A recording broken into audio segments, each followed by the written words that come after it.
Welcome to Righteous Pursuits. Today we're discussing being content in your single season. But before we begin, I want to encourage you to make sure to subscribe to this channel. Click that red button at the bottom of the screen. Click that button so you can stay connected. And I also try to encourage you guys to make sure share these videos so you could help someone out. You don't know what other people are going through, and you don't know what a video can do to help someone. But like I said, we're talking about being content in your single season. And I know it gets lonely sometimes being single, but being single is not the end of the world, okay? You gotta find more joy and happiness until the right person comes. Like in your single season, you have to learn how to be content in being with yourself. Like your single season should not be wasted. Like God gave us all an assignment here on earth. You can't be home just sitting there waiting for Mr. Right or Mrs. Right to just walk up to your door and you guys live happily ever after. No. When the time is right, God's gonna make it happen. But while you're waiting, it's important that you chase God like never before. Chase having a relationship with Him, knowing who He is. And once you keep your eyes fixated on God, God's gonna eventually bring that right person to you. But if you glorify marriage and glorify being in a relationship, your eyes is not going to be on God. Your eyes is gonna be on that other person.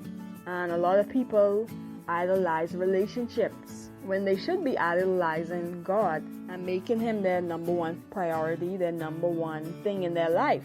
So think of it, if you don't have a relationship with God and you make that other person your number one priority, your everything, when you get married, you're gonna be more into them. You're gonna make them your priority. So it's important that you chase God like never before. If you have not figured out what it is God wants you to do, then you use your single time to discover your purpose. Discover what you want to do with your life.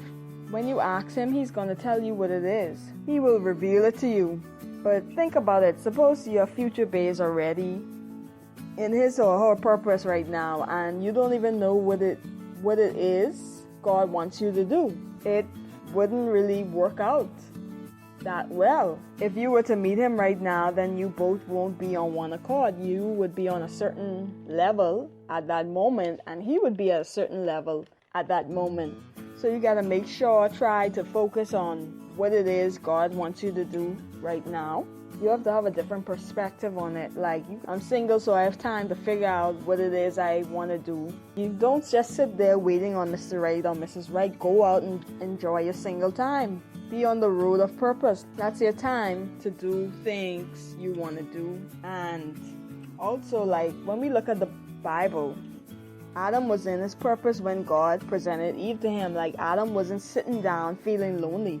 He was tending to the garden, and eventually God gave Eve to him. He wasn't complaining, saying, "Oh, I'm so tired of being single, Jesus. When am I going to have a babe? When am I going to find another person to be with? When are you going to send him, Lord? Please, Jesus, I'm tired of being in this cold bed, Lord." No. Adam was tending to the garden. He was working in his purpose, okay? So ladies and gentlemen, God will eventually reveal who your future bae is. But in the meantime, you got to focus on purpose. So another thing that a lot of people like to do, a lot of people like to listen to the world's views on being single.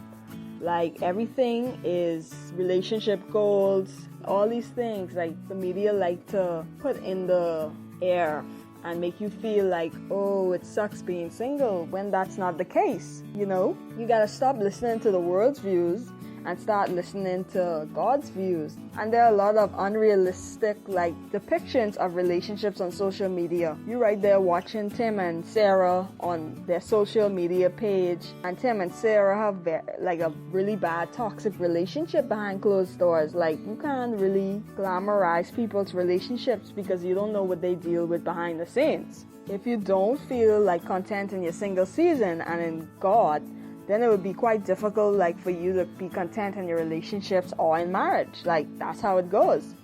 Okay, God made you as a single not to waste it, but to do His work. And being single is not the end of the world. It's more time for you to travel, to go on mission trips. So don't waste your single time.